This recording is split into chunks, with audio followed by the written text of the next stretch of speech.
Hey everyone, welcome to Plants and Politics. So I have some Matt Gaetz news to share. Some of it is revealing, some of it is disturbing. It's about his finances, though. It's not about the sex investigation or the sex trafficking investigation, I should say. So according to the Daily Beast, Matt Gaetz is raking in tons of money in donations. This past quarter alone, he raised $1.44 million just in 3 months. However, his outgoing was even higher than that. So Gaetz apparently spent nearly $2 million just between April 1st and June 30th of this year. And they say that almost half of that was paid to an organization called Logan Circle Group. And that was just in 1 month.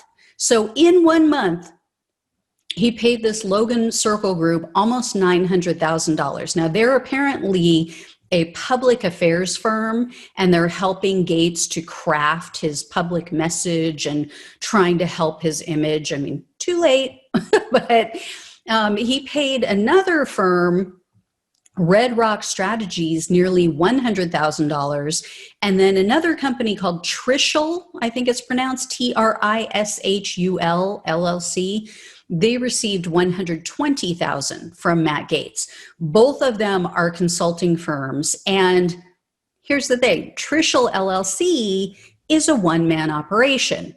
It's also run out of a one-bedroom condo in DC, and the owner of that condo and the owner of the company is a man named Kash Patel. Now, if that name sounds familiar, it's because he was an aide to Trump.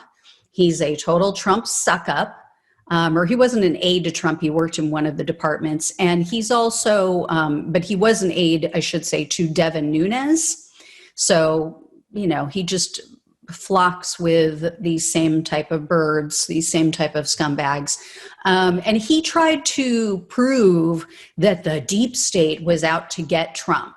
And he tried to undermine the Mueller investigation. So that's who he's paying money to. That's who Gaetz is cozying up to. Another big chunk of money, you won't be surprised to find, went to legal fees. That makes total sense. But it's who Gaetz has hired that is kind of shocking. He hired a law firm that has represented some of the worst people on the planet. People that you wouldn't want to be associated with or lumped in with, especially when you're denying that you sexually assaulted young women and an underage child. The name of the firm is Mark Furnich Law Offices. And this law office has represented, number one, drug kingpin El Chapo. Okay. Gets worse, believe it or not. More recently, they represented the leader of the sex cult known as XMIVM. And the guy's name is Keith Raniere. And you may have heard there was a woman involved. I forget which TV show she was from, but she was helping this Raniere guy to lure girls into this sex cult where they abused them and assaulted them and so forth. But possibly even worse and more problematic just from who he is, but also from just the aesthetics, just from the optics of the whole thing. This law firm also represented notorious child trafficker and prolific pedophile Jeffrey Epstein. Yeah. I mean, I guess we shouldn't complain because considering that El Chapo and this Keith Raniere guy are guilty and they were found guilty and they're in prison and Epstein is dead, I mean, I don't know. Maybe Gaetz made a great choice.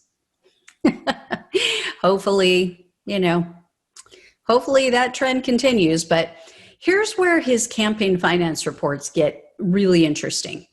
Gaetz paid, and this isn't a huge sum of money, but it is very interesting. Gaetz paid $15,000 this year to Roger Stone. Yes, that Roger Stone. So he made that payment in 3 installments of $5,000 each for strategic consulting. And the first $5,000 was paid just several days before the whole Gaetz investigation was outed in the media, before the New York Times spread it everywhere. The second installment was paid just 3 days after that New York Times story broke. And then the final payment was made to Roger Stone on May 26th. So right after Greenberg agreed to cooperate with investigators. Very, very strange timing, right? And remember, Stone acted as an intermediary between Greenberg, the White House, and Gaetz. That was when Greenberg was trying to get a pardon from Trump. Stone was the one who actually passed along Greenberg's confession letter to the White House. So, when he was groveling for that pardon, he was in communication on a regular basis with Roger Stone. And I've done shows on that before. I've shared with you guys exactly what was in that communication. We know that because someone, I'm thinking it was Greenberg or his attorney, leaked it to the Daily Beast and other reporters. And we also know that Stone is in a ton of legal and financial trouble, all on his own.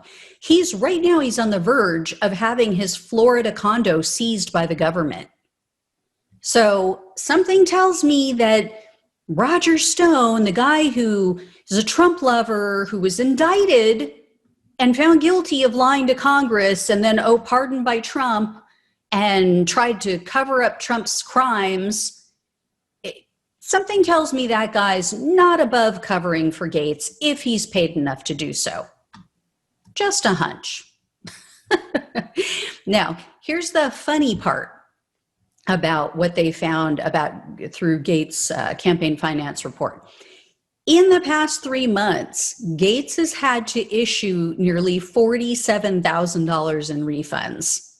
So it seems like maybe some people don't really want to fund an accused pedophile and child sex trafficker.